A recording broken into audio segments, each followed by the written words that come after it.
Okay, we are rolling again here. Continuing, he's trying to say, the coverage of the CAIS Summit here in beautiful Beverly Hills. We're at the Beverly Hilton. And my next guest here today, we have a great breakaway story, and I'm a sucker for a good breakaway story. We have Luke Doedtman, who is the founder, I believe, co-founder? Co-founder. Okay, yeah. And you're going to help me with the name on this. Brucke Financial. Brucke Financial, which is bridge in German. Bridge in German. Fantastic. Yep. Okay, well, thanks for joining us on this. Well, thank you for inviting us. Okay.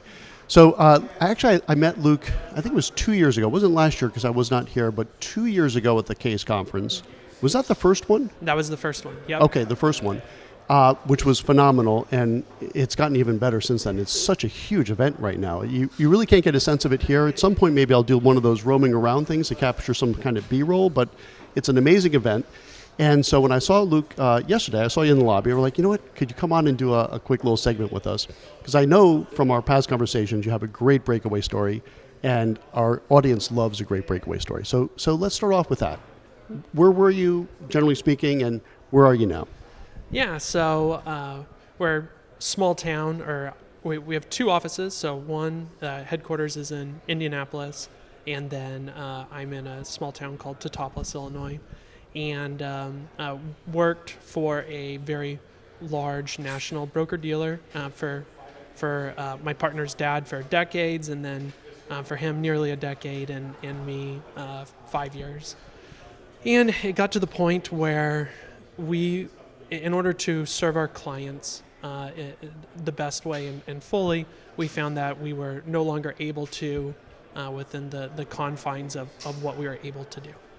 So there's a lot of benefits of being with a very large national chain, from whether it be branding or the different resources that they provide, but the longer you're in the business and the more you learn that sometimes there's a lot of hiccups and things that your solutions you're not able to give to your clients because of the parameters that they have set up.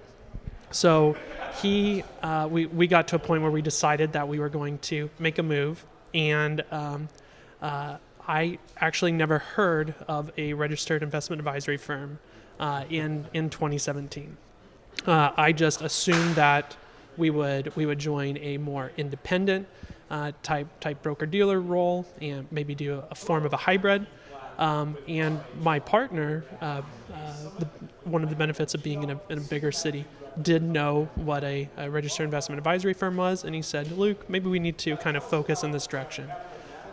We did a lot of due diligence, and we decided that creating our own RA firm is what was going to be best for our clients, and the struggles of creating your own company as well as not doing the role, we thought that we were going to be able to tackle and do.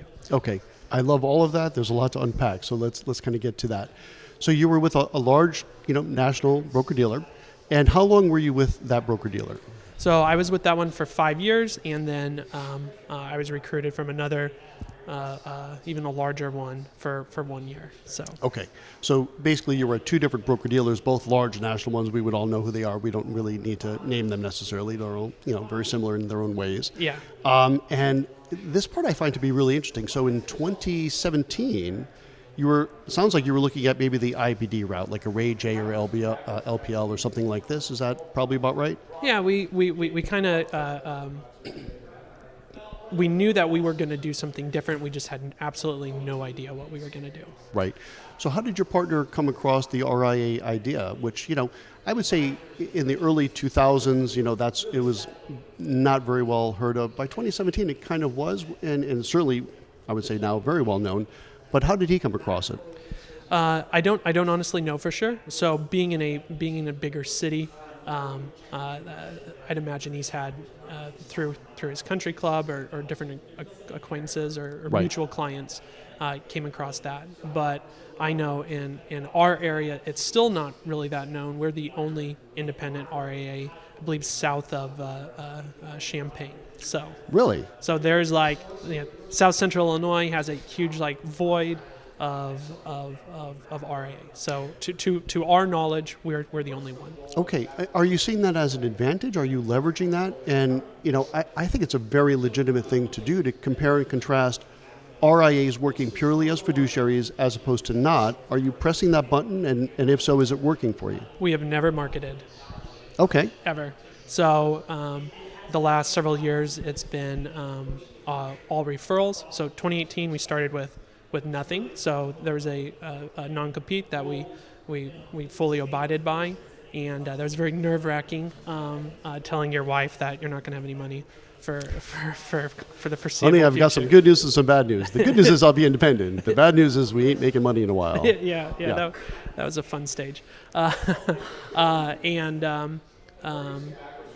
that was the once we started delivering on that role as a fiduciary, and our clients were able to experience that. It's all been word of mouth. So it's all been a referral-based business. Okay. You touched upon something that I think is really interesting. I want to kind of dive into that a little bit more. So when you left, you had a non-compete. So you really left with nothing. Yeah, absolutely nothing. So it wasn't like some institutions are friendly and they allow you to move business over. Yeah. This one was not. So it was very stressful knowing that you couldn't contact anybody. Okay. Let's focus on this because I'm sure a lot of people in the audience are thinking the same thing. We're like, oh man, if I leave, I've got this non-compete. Let's talk about what your book looked like before and then after. So what was, ballpark, your AUM before you left that broker-dealer? So there was a fair amount of insurance part of it, or in insurance-based products that we don't really count as AUM because they are they're illiquid mostly. They're designed for a purpose, and they once they're there, they kind of stay there. I believe my actual assets and invested assets was around 10 million. Love that. Okay. Yeah. So, all right. So you had 10 million of what we would consider to be, that real pure fee-based AUM, kind of the gold standard, what we all generally strive for. You left that all behind, started from scratch. From zero. Yes. What did year 1, 2, and 3 look like, ballpark, on years? AUM growth? Yeah. It's kind of a fun chart. So by the end of the year, we were somewhere around that, and then our Meaning getting back to the 10 million. yes, But yep. not the 10 million you left behind, a new 10 million. Yeah. So it was referrals and when you weren't focusing on what a company told you had to focus on, and you were able to sit and listen and hear what where the client's at in life, and you're able to find a lot more solutions for them, and it was just kind of natural growth. And then now we're right around 200 million from 2018, from zero. Both of us had zero. So Love that. So basically you were at a big broker-dealer, left with nothing, and within, 7 years? yeah, Right, 6 or 7 years, up to Yeah. 200 million. yeah, Love that. Yeah. Okay. So that's just about. Okay, well, we can round up a little bit. It's cool. You're among friends here. And that is exactly the kind of story we love covering here on goRIA. Non-competes, non-solicits, whatever. You can make this happen if you really want to go. And something else you touched upon, we'll probably wrap it up on this. Actually, I want to wrap up on two more things. One is this. So you mentioned when you're kind of unshackled, and I'm putting words in your mouth, but I think that's kind of what you're getting at. If you don't have to do all this planning work and make sure all those plans lead to this one, generally insurance-based product, right? Yeah.